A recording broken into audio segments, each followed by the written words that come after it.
Untuk mendukung tutorial komputer, kalian bisa mengklik subscribe. Halo, selamat datang di tutorial komputer.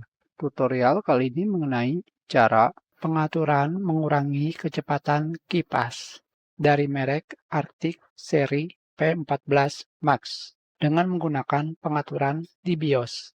Langsung saja, sekarang kita akan pergi ke pengaturan kipas casing di BIOS.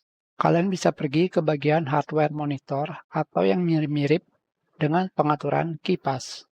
Selanjutnya, kalian cari kipas casing Arctic. Selanjutnya, aktifkan Smart Fan Mode atau pengaturan yang mirip. Di sini, berdasarkan pengaturan kipas di website Arctic, untuk mendapatkan 0 dB atau tidak bising, pengaturannya seperti ini. Dan untuk pengaturan lainnya seperti silent, standar, dan performance seperti ini. Hanya saja pengaturan kipas tiap motherboard tentu berbeda.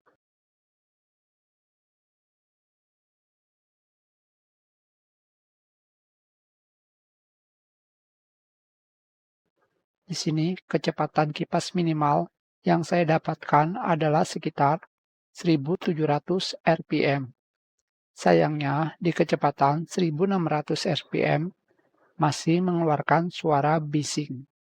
Hanya saja sayangnya pengaturan kipas di BIOS motherboard saya masih kurang dalam mengurangi kebisingan kipas tersebut.